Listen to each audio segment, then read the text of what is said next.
we've just had the verdict through on these charges. On count one, conspiracy to entice underage girls to travel to engage in illegal sex acts, Ghislaine Maxwell has been found guilty. She faces a maximum of 5 years in prison for that charge. She's also been found guilty of count three, which is conspiracy to transport underage girls with the intent to engage in illegal sexual activity. She's also been found guilty of count four, which is transporting a minor with the intent to engage in illegal criminal sexual activity. For that, she faces 10 years in prison.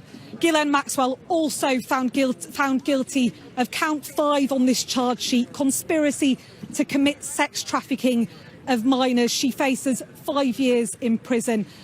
Ghislaine Maxwell also found guilty of the most serious charge of which she was accused, the charge which relates to sex trafficking of a minor. This charge relates to Carolyn.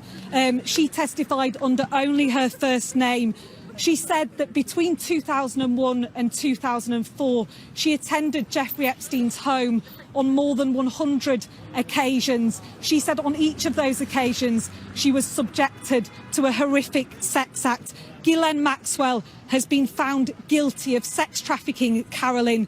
For that, she will face a maximum of 40 years in prison. This is exactly the verdict that Ghislaine Maxwell and her family, who are sat inside court, didn't want. She's been found guilty of 5 of the 6 charges against her, including that most serious sex trafficking charge, which carries a maximum of 40 years in prison.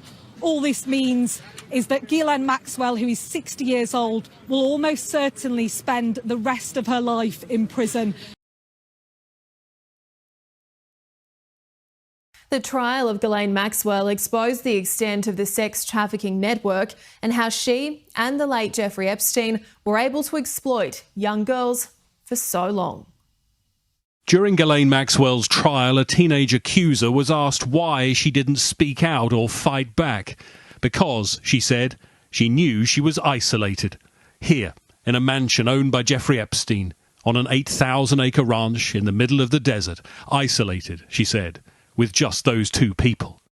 The photos of that palatial home in New Mexico now come marked with evidence labels, the property revealed in the trial as being central to the sex trafficking operation of Epstein, and Maxwell's role laid bare by those brought here, their experience of what went on beyond the gate of Zorro Ranch.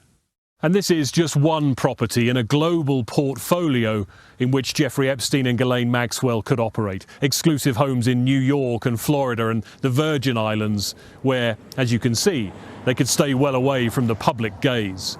And as the trial heard, the means to travel between them that also kept them in their own private world. Because behind the gates and the security cameras, Zorro Ranch has its own airstrip. Freedom of movement for Epstein and Maxwell and their guests here. The flight logs of Epstein's private jets revealed in the trial the world of the rich, famous and powerful in which they moved.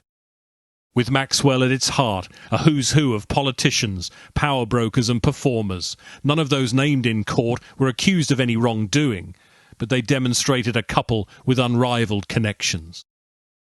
The lawyer for some of Epstein's accusers, ones whose allegations weren't heard during the trial, say it was Maxwell's presence that won the trust of those who became victims. Mr. Epstein would have never been able to abuse the number of women that he did had it not been for the part that Ghislaine Maxwell played in that sexual pyramid. The wealth and influence that Jeffrey Epstein and Ghislaine Maxwell had throughout the world allowed them to continue on this path for as long as they did. The problems associated with their wealth and influence is that they were always given the benefit of the doubt in situations where questions should have clearly been raised.